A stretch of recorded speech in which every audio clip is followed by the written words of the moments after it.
എന്താ ഭയങ്കര serious reading ഒക്കെ ആണോ? ആ റാഗിങ്ങിന്റെ ന്യൂസ് നോക്കിയായിരുന്നു അങ്ങനെ. എന്തൊരു കഷ്ടമല്ലേ ഇവര് ചെയ്യുന്നത്. ഓ ഞാനും കണ്ടിരുന്നു. ഈ റാഗിംഗ് എന്നൊക്കെ പറഞ്ഞ എന്താ? മോൻ ചെറുതായതുകൊണ്ടാ റാഗിങ് എന്താന്ന് അറിയാത്തത്. ഈ സ്കൂളിൽ വെച്ചേ പിള്ളേരൊക്കെ ബുള്ളിങ് ചെയ്യാറുണ്ടോ? ഓ ഞാൻ ചെയ്യുന്ന കണ്ടിട്ടുണ്ട്.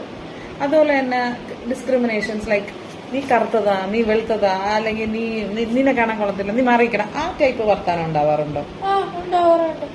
എല്ലാ സ്കൂളുകളിലും കോളേജുകളിലും ഒക്കെ ഉണ്ടാകുന്ന ഇതുമൊക്കെ റാഗിങ്ങിന്റെ പരിധിയിൽ വരും. അറിയാമോ?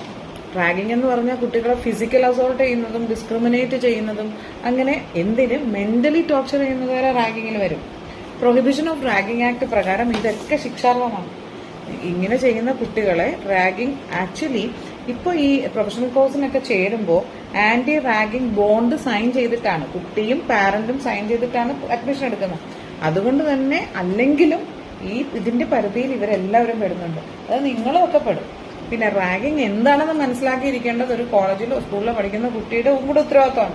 നിങ്ങൾ റാഗ് ചെയ്യപ്പെടുകയാണെന്ന് നിങ്ങൾ അറിയണ്ടേ? അതുപോലെ തന്നെ ഞാനൊരു കാര്യം പറയട്ടെ. ഇപ്പൊ നമുക്കൊരു ഗ്യാങ് ഉണ്ട്, അല്ലെങ്കിൽ മോനൊരു ഫ്രണ്ട്സ് ഗ്രൂപ്പ് ഉണ്ട്. അതിനകത്ത് 1-2 പേര് മറ്റേ 2 പേരെ റാഗ് ചെയ്യുന്നു. നിങ്ങളൊക്കെ അവിടെ വെറുതെ നിൽക്കുന്നു. അതായത് ആ പരിസരത്ത് നിങ്ങൾ അവൈലബിൾ ആവുന്നു. നിങ്ങളും കുറ്റക്കാരാണ്. ഈ ഫിസിക്കൽ അസോൾട്ട് ചെയ്യാത്തവരും കുറ്റക്കാരാകും. നിങ്ങൾ അതിനകത്ത് ഡയറക്റ്റ്ലി ആ കുട്ടിയെ റാഗിങ് എന്ന് പറഞ്ഞാൽ കൈവച്ചിട്ടുണ്ടാവില്ല. പക്ഷേ നിങ്ങളുടെ പ്രസൻസും നിങ്ങളെ കുറ്റക്കാരാണ്. പിന്നെ നല്ല ശിക്ഷ കിട്ടും. 10,000 രൂപ വരെ പിഴയും 1,00,000 രൂപ വരെ പിഴയും 3 വർഷം വരെ തടവും എല്ലാം കിട്ടാവുന്ന പലതരം ചെറിയ ചെറിയ സബ്സെക്ഷൻസ് ഒക്കെ ഉണ്ട്. അതുകൊണ്ട് നമ്മൾ പഠിക്കാൻ പോകുന്ന കോളേജുകളിൽ പോവുക, പഠിക്കുക, തിരിച്ചു വരിക, മറ്റുള്ളവരെ റെസ്പെക്ട് ചെയ്യുക. അല്ലാതെ റാഗ് അല്ല ചെയ്യേണ്ടത്. ഈ ചിലരൊക്കെ പറയാറുണ്ട് നല്ല റാഗിങ്ങും ചീത്ത റാഗിങ്ങും ഉണ്ട്, കുറെ നല്ല റാഗിങ് രീതികൾ അവരെ കൂടുതൽ ടഫാക്കും എന്നൊക്കെ. അങ്ങനെയൊന്നുമില്ല.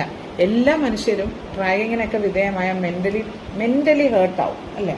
അപ്പൊ മോനെ ഒരാളെ വിളിച്ചിട്ട് ഫിസിക്കലി മാത്രമല്ല മെന്റലിയും ഹേർട്ടാക്കാൻ പറ്റും. ഇതൊന്നും ചെയ്യാതിരിക്കുന്നതാണ് ഏറ്റവും നല്ലത്. പിന്നെ ഇതൊക്കെ ശിക്ഷാർഹമാണ്. സൂക്ഷിച്ചാൽ ദുഃഖിക്കാൻ